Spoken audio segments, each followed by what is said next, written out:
കുട്ടികളാണെങ്കിൽ ഒറ്റ വാക്കിലാണ് ഉത്തരം പറയുന്നത്. എന്ത് ചോദിച്ചാലും.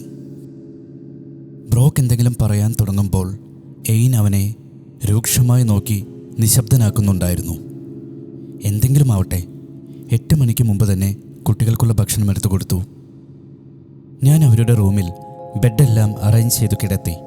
ഒരു കഥ പറഞ്ഞു തരട്ടെ എന്ന് ചോദിച്ചപ്പോൾ എയിൻ വേണ്ട, ഞങ്ങൾക്ക് കഥ കേൾക്കാമെന്ന് പറഞ്ഞു. ഞാൻ ശരിയെന്ന് പറഞ്ഞ് റൂമിൽ നിന്നും പുറത്തിറങ്ങിയപ്പോഴാണ് എയിൻ എന്താണ് എന്നോട് പറഞ്ഞത് എന്ന് എൻ്റെ മനസ്സ് എന്നോട് വീണ്ടും ചോദിച്ചു. ഞങ്ങൾക്ക് കഥ കേൾക്കാമെന്നല്ലേ ആ കുട്ടി പറഞ്ഞത്? എങ്ങനെ കേൾക്കാമെന്നാണ് ഉദ്ദേശിച്ചത്? എന്തോ എനിക്കൊന്നും മനസ്സിലാകാതെ ഞാൻ താഴേക്ക് നടന്നു. കുട്ടികൾ മുകളിലത്തെ മുറിയിലാണ് കിടക്കുന്നത്. ഞാനാണെങ്കിൽ ലിവിംഗ് റൂമിലെ സോഫയിലിരുന്ന് എൻ്റെ ചില പഠിക്കാനുള്ള ബുക്സ് എടുത്തുകൊണ്ട് വന്നിരുന്നു. അതെടുത്ത് മറിച്ചു തുടങ്ങി. മുമ്പ് ഞാൻ സൂചിപ്പിച്ചതുപോലെ ഭീകര നിശബ്ദതയായിരുന്നു വീട് മുഴുവൻ. ആകെയുള്ള ശബ്ദമെന്ന് പറയാൻ തടിയിൽ തീർത്ത പഴയൊരു ക്ലോക്കിൻ്റെ നിമിഷസൂചിയുടെ ശബ്ദം മാത്രം. 10 മിനിറ്റ് കഴിഞ്ഞു കാണും. ഞാൻ ഇരിക്കുന്ന ഹാളിലെ വായുവിന് കട്ടി കൂടി വരുന്നത് പോലെ തോന്നി തുടങ്ങി. ഞാനിടയ്ക്കിടെ ദീർഘശ്വാസം എടുക്കാൻ തുടങ്ങി. ഞാൻ ഹൈപ്പർ ടെൻഷൻ മരുന്ന് കഴിക്കുന്നുണ്ട്. തീരെ പറ്റുന്നില്ലെന്ന് കണ്ടപ്പോൾ ഞാൻ ബാഗിൽ മരുന്ന് തപ്പി. ഞാനതെടുത്തില്ലേ? ഒന്നുകൂടി ബാഗിലെ സാധനങ്ങൾ ഞാൻ മുമ്പിലുണ്ടായിരുന്ന ടേബിളിൽ കുടഞ്ഞിട്ടു. ഓ ഭാഗ്യം, മരുന്ന് എടുത്തിട്ടുണ്ട്. വേഗം ഞാൻ എഴുന്നേറ്റ് കിച്ചണിൽ ചെന്ന് കുറച്ച് വെള്ളമെടുത്ത് മരുന്ന് കഴിച്ചു. ഹാളിലേക്ക് വരുന്നതിനിടെ മുകളിലത്തെ റൂമിൽ നിന്നും ആരോ സംസാരിക്കുന്നത് പോലെ എനിക്ക് തോന്നി. അതെ, ആരോ സംസാരിക്കുന്നു. ഞാൻ പതുക്കെ സ്റ്റെയർകേസ് കയറി മുകളിലോട്ട് ചെന്നു. ഐനിൻ്റെ ശബ്ദം പോലെയല്ല എനിക്ക് തോന്നിയത്.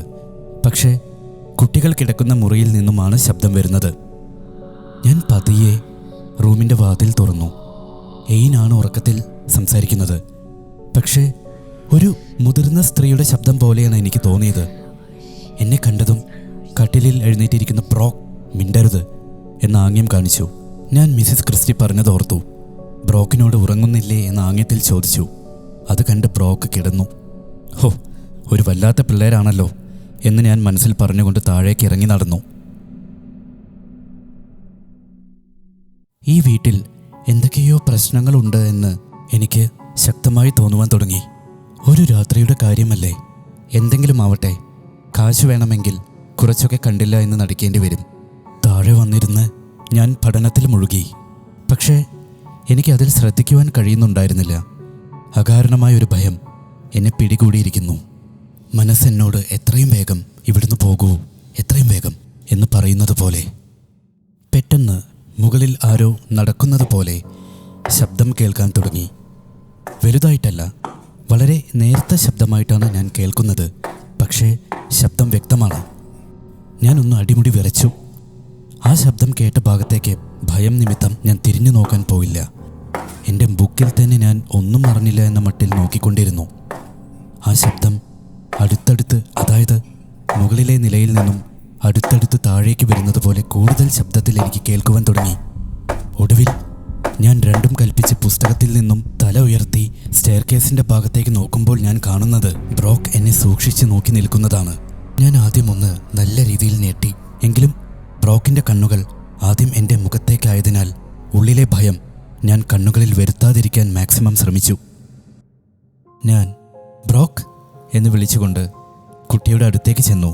എന്നിട്ട് എന്തു പറ്റി എന്ന് ചോദിച്ചു. എന്നോട് വളരെ പതിഞ്ഞ ശബ്ദത്തിൽ എയിൻ സംസാരം നിർത്തി. ഇനി നിഴലുകൾ ഓരോന്നായി വരാൻ തുടങ്ങും, നമ്മളെ കൊണ്ടുപോകുവാൻ അവർ ശ്രമിക്കും എന്ന് പറഞ്ഞു. ഇത് കേട്ടപ്പോൾ മിസ്സിസ് ക്രിസ്റ്റി പേപ്പറിൽ എഴുതി വെച്ചിരിക്കുന്ന കാര്യമാണ് ഞാൻ ഓർത്തത്. പക്ഷേ ഇത് പറയുമ്പോൾ ബ്രോക്കിൻ്റെ കണ്ണുകൾ നല്ല രീതിയിൽ പുറത്തേക്ക് തള്ളുന്നത് പോലെ എനിക്ക് തോന്നി. ഞാൻ പെട്ടെന്ന് ബ്രോക്കിനോട് ഹോട്ട് ചോക്ലേറ്റ് വേണോ എന്ന് ബ്രോക്കിൻ്റെ സമ്മതം നോക്കാതെ കയ്യിൽ പിടിച്ചുകൊണ്ട് കിച്ചണിലേക്ക് നടന്നു. എന്നിട്ട് ബ്രോക്കിന് ഒരു ഹോട്ട് ചോക്ലേറ്റ് ഉണ്ടാക്കി കൊടുത്തു. ഞാൻ ഹോട്ട് ചോക്ലേറ്റ് ഉണ്ടാക്കുമ്പോൾ എന്നോട് ബ്രോക്ക്, നിനക്ക് ഭയമുണ്ടോ ഐറിൻ? നീ ഈ നിഴലുകളെ എങ്ങനെ നേരിടും എന്നൊക്കെയാണ് ചോദിച്ചുകൊണ്ടിരുന്നത്. അതിനു മറുപടിയായി ഹോട്ട് ചോക്ലേറ്റ് എങ്ങനെ ഉണ്ടാക്കാം എന്നാണ് ഞാൻ ബ്രോക്കിനോട് പറഞ്ഞത്. വിഷയം മാറ്റാൻ എന്നോണം ചെയ്തതാണ്. ഭയന്നിട്ടാണ്. അതിനുശേഷം ഞാൻ ബ്രോക്കിനെയും കൊണ്ട് മുകളിലേക്ക് നടക്കുന്നതിനിടെ പെട്ടെന്ന് ഫോൺ ബെല്ലടിച്ചു. ഐറിൻ, അതെടുക്കരുത് എന്ന് ബ്രോക്ക് പറഞ്ഞു.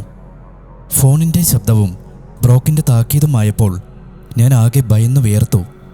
കുറച്ചു നേരത്തെ റിങ്ങിന് ശേഷമുള്ള നിശബ്ദതയെ ഭേദിച്ചുകൊണ്ട് വീണ്ടും ഫോൺ റിങ് ചെയ്തു. അത് കേട്ടയുടനെ തന്നെ ബ്രോക്ക് എന്നോട് അമ്മ അമ്മ എന്ന് പറഞ്ഞു.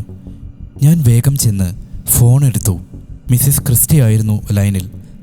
ഐറിൻ, എങ്ങനെയുണ്ട്? ഞാൻ ഒറ്റ ശ്വാസത്തിൽ കാര്യങ്ങളൊക്കെ മിസ്സിസ് ക്രിസ്റ്റിയോട് പറഞ്ഞു. ഒന്നുകൊണ്ടും പേടിക്കേണ്ട, ഞാൻ എഴുതി തന്ന കാര്യങ്ങൾ അതുപോലെ ഫോളോ ചെയ്താൽ മതി, ഒരു കുഴപ്പവും ഉണ്ടാവില്ല. മാത്രമല്ല, ഞാൻ വേഗം തന്നെ എത്തിക്കോളാം എന്നും പറഞ്ഞു. ഫോൺ കട്ടായി. എന്തോ ഞാൻ പറയാൻ പോകുന്ന കാര്യങ്ങൾ കേൾക്കുന്നതിന് താല്പര്യമില്ലാത്തതുപോലെയായിരുന്നു അവർ ഫോൺ കട്ട് ചെയ്തത്. അല്ലെങ്കിൽ അവർക്കറിയാമായിരിക്കും ഞാൻ എന്താണ് അടുത്തത് പറയാൻ പോകുന്നത് എന്ന്. സത്യത്തിൽ എനിക്ക് ആ വീട്ടിൽ നിന്ന് അപ്പോൾ തന്നെ പോകാനാണ് തോന്നിയത്. എന്തോ അകാരണമായൊരു ഭയം എന്നെ പിടികൂടിയിരിക്കുന്നു. ബ്രോക്ക് എന്നെ തന്നെ സൂക്ഷിച്ചു നോക്കി നിൽക്കുകയായിരുന്നു. സാധാരണ ഒരു കുട്ടിയുടെ മുഖഭാവമായിരുന്നില്ല ബ്രോക്കിൻ്റെ. ഞാൻ അന്നേരം ബ്രോക്കിനെയും കൊണ്ട് ഉറങ്ങാം എന്ന് പറഞ്ഞ് മുറിയിലേക്ക് കൂട്ടിക്കൊണ്ടുപോയി. മുറിയിലേക്ക് നടക്കുന്നതിനിടെ ഐറിൻ, നീ നിഴലുകൾ വന്നാൽ എന്തു ചെയ്യും എന്ന് ചോദിച്ച് ബ്രോക്ക് എൻ്റെ കയ്യിൽ മുറുകെ പിടിച്ചു. ആരും വരില്ലേ ബ്രോക്ക്, ഞാൻ നോക്കിക്കോളാം എന്ന് പറഞ്ഞു. ഞാൻ ബ്രോക്കിനെ കട്ടിലിൽ കിടത്തി തിരിഞ്ഞ് എയിനിൻ്റെ ബെഡിലേക്ക് നോക്കിയപ്പോൾ